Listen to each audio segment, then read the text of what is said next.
día más, con la gracia del Señor, proseguimos el comentario del Catecismo de nuestra Madre, la Iglesia. Continuamos con el punto 90. Con él se termina el apartado Los dogmas de la fe. Dice así: los vínculos mutuos y la coherencia de los dogmas pueden ser hallados en el conjunto de la revelación del misterio de Cristo. Existe un orden o jerarquía de las verdades de la doctrina católica, puesto que es diversa su conexión con el fundamento de la fe cristiana. Bueno, a ver, este tema es importante, igual tendríamos que partir de ejemplos concretos, que siempre se entiende más fácil con ejemplos. Primero, que los dogmas están conectados entre ellos, están conectados. Por ejemplo, si decimos que el 15 de agosto celebramos la Asunción de María a los cielos en cuerpo y alma, eso está ligado a la fe en que todos los fallecidos serán resucitados, todos los que murieron resucitarán al final de los tiempos. Pero María ha tenido el privilegio, por ser Madre de Dios, de estar en el cielo no solo en alma como el resto de los santos, sino estar ya en cuerpo y alma. Luego, es imposible entender esto de la Asunción de María a los cielos en cuerpo y alma sin entender al mismo tiempo la resurrección al final de los tiempos. O sea que si una cosa está ligada con la otra es imposible negar. O, por ejemplo, el dogma de la Inmaculada Concepción, pues es imposible entenderlo sin la verdad de fe del pecado original, y sin también que también forma parte de la fe definida por la Iglesia, que todos hemos sido concebidos en pecado original. No se puede entender eso sin entenderlo. O sea, los dogmas están conectados entre sí. No es, ¿cómo voy a decir yo? Pues uno sí me gusta más y el otro no me gusta, y cojo uno y dijo el otro no, mire usted, esto, o sea, la fe es toda, ella es un conjunto, es una armonía. Bueno, no es un bazar en el que uno coge una cosa y la otra no. Todo ello está en una profunda armonía. Y luego también es muy importante la afirmación que dice: existe un orden o una jerarquía de las verdades de la doctrina católica, puesto que es diversa su conexión con el fundamento de la fe cristiana. Esta frase pues está introducida dentro del Concilio Vaticano II, en el documento Unitatis Redintegratio número 11, pues porque allí en el Concilio Vaticano II, el año 63, si no me equivoco, hubo un arzobispo, Andrea Pangracio, que hizo una intervención y sugirió que sería conveniente subrayar que se da una comprensión más exacta de la fe si en las relaciones ecuménicas se reconoce, pues con los protestantes, con los ortodoxos, con los anglicanos, que en el ámbito de la fe existe una jerarquía de verdades. O sea que, por ejemplo, los cristianos compartimos la misma fe en doctrinas centrales, como la Trinidad, la Encarnación, la muerte salvífica de Cristo, la resurrección de Jesucristo, ¿no?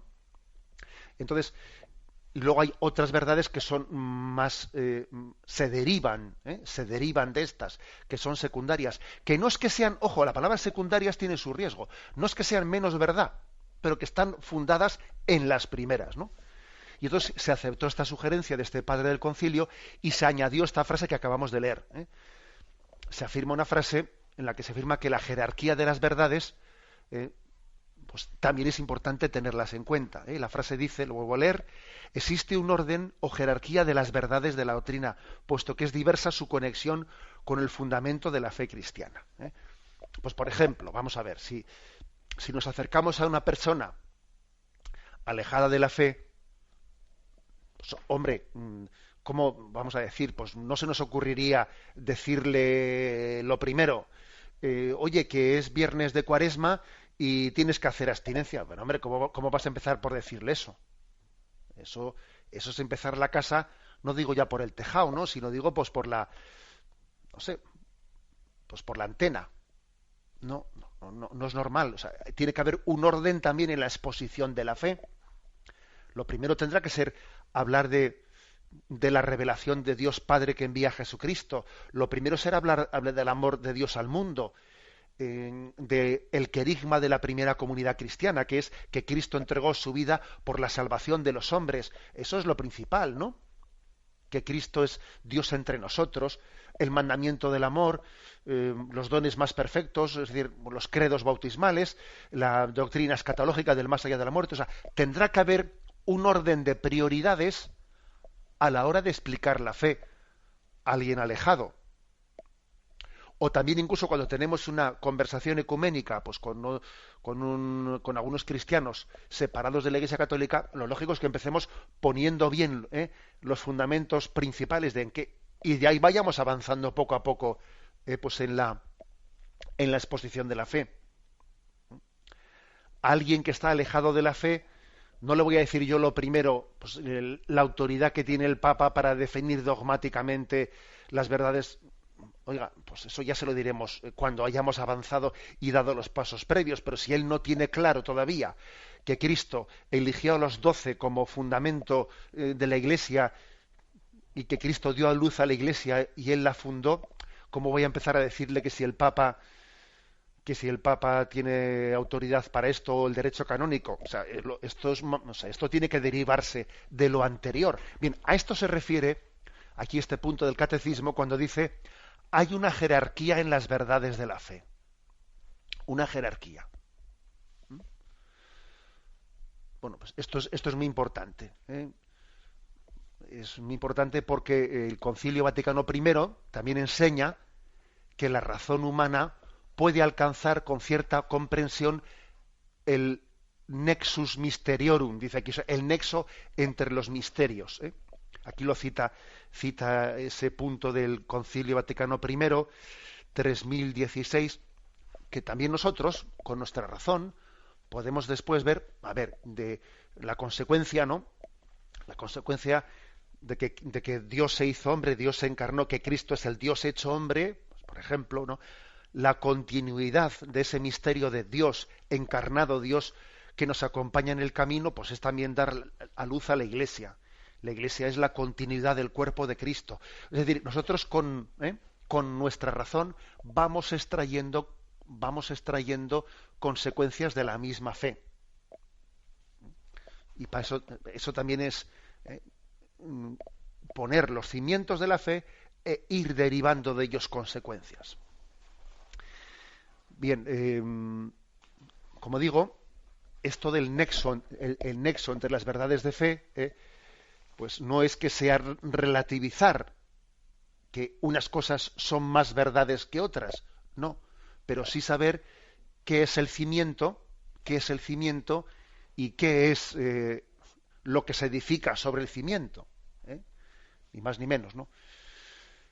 Bueno, también se cita aquí la Lumen Gentium en el punto 25 de la Lumen Gentium, que es pues la Constitución, que algunos dicen que es la Constitución central, ¿no?, del Concilio Vaticano II, también junto con la Gaudium et Spes. Bueno, el Lumen Gentium, que es una Constitución sobre la Iglesia, en la que se explica cuál es el misterio de la Iglesia, se dice lo siguiente.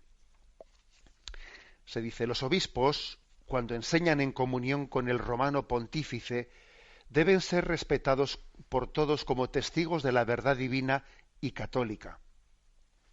Los fieles, por su parte, en materia de fe y costumbres, deben aceptar el juicio de su obispo, dado en nombre de Cristo, y deben adherirse a él con religioso respeto. Impresionante que se diga estas palabras, es decir, cómo en la fe católica vemos en los sucesores de los apóstoles, en los obispos, en comunión con el Papa, como vemos pues la vocación que Dios les ha dado al magisterio de la Iglesia, de enseñar autorizadamente la fe. Dice: este obsequio religioso de la voluntad y del entendimiento, de un modo muy especial, hay que darlo al romano pontífice, aun cuando no hable ex cátedra. O sea, que a veces él habla ex cátedra definiendo dogmas de fe, pero aunque no defina dogmas de fe, también hay que darle ese asentimiento de la fe.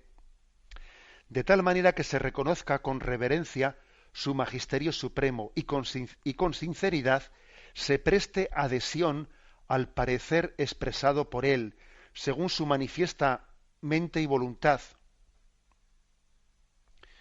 Bueno, aunque cada uno de los prelados, o sea, de los obispos, no gocen por sí mismo de infalibilidad, es decir, un obispo por sí solo, él no tiene por sí mismo, desconectado del resto de los obispos y del Papa, no es infalible.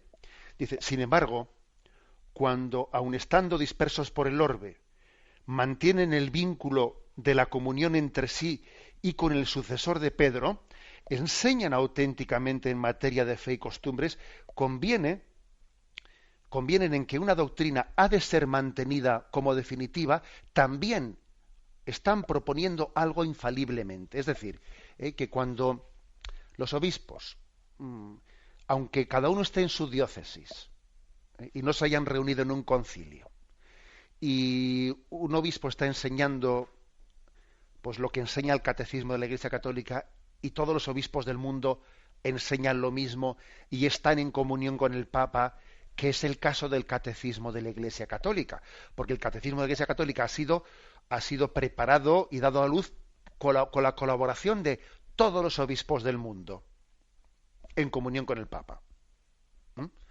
Bueno, pues es así que cuando, por ejemplo, un obispo está enseñando, pues podía poner casos mil, pero bueno, antes he puesto el caso de la defensa de la vida del inocente en el seno de su madre, y lo enseñan todos los obispos del mundo, en comunión con ese catecismo, con la fe de la Iglesia, aunque no haya habido un concilio en el que todos hayan definido, o el Papa no haya dado una definición ex cátedra.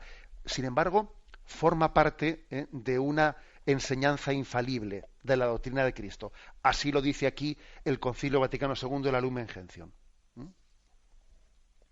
Dice, esto es verdad que se realiza con mayor claridad cuando reunidos en concilio ecuménico son para la Iglesia Universal los maestros y jueces, a cuyas definiciones hay que adherirse con la sumisión de la fe. Es verdad que eso se ve más claramente cuando se reúnen todos en concilio y hay una fórmula allí solemne que dice, ¿no?, definimos y proclamamos, pero aunque no estén reunidos en concilio y todos los obispos del mundo enseñen las verdades de la fe, tal y como hacemos en el contenido del catecismo, ya forma parte de la enseñanza infalible de la Iglesia.